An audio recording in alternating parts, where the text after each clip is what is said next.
Something's wrong with the satellite array. It's interfering with the uplink. I'll handle it.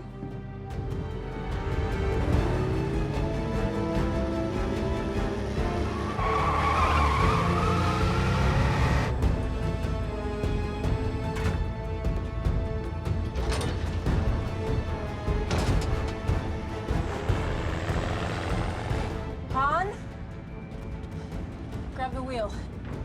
Something's up. I think I can link into their feed.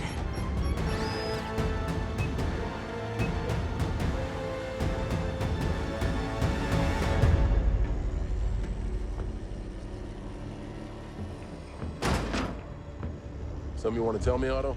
My bad. Satellite uplink is actually going splendid. Oh, and by the way, I have a new business partner. Maybe you know her.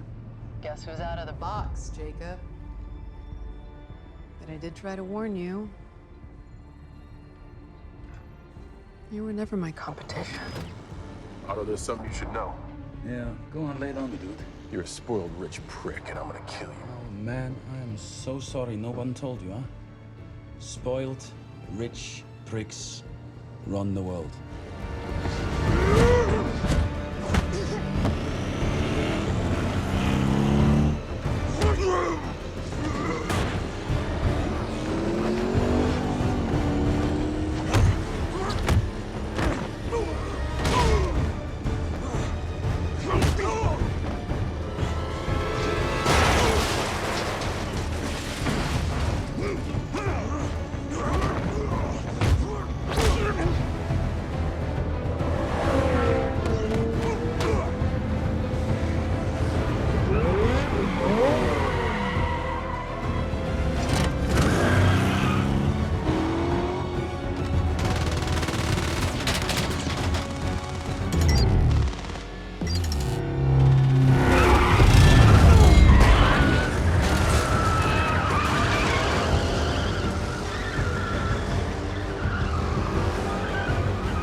What's happening? Well, we appear to have lost our escort and Jacob. And, well, Dom is making things a little bit difficult here, but it's fine, really. It's peachy. Don't worry, don't worry. I'll finish this myself.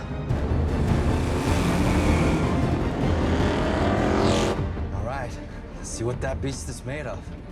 You ready, Al?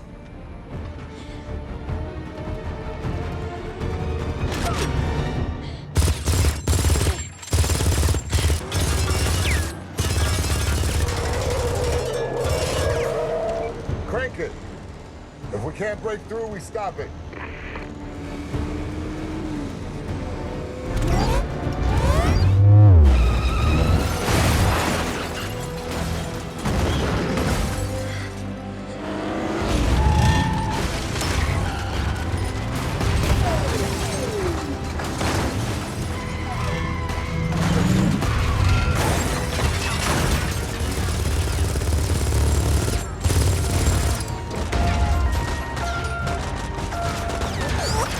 Guys, that thing is not slowing down and the download's almost done. Dom, we don't get out of here now, we're dead.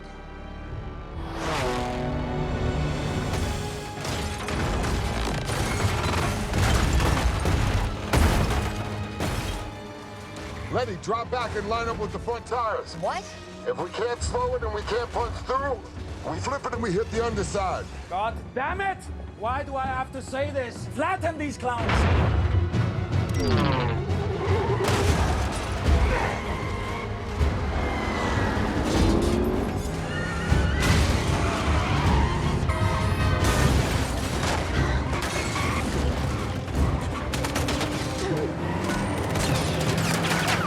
Letty, the wires. Read my mind. Han, get in front of me!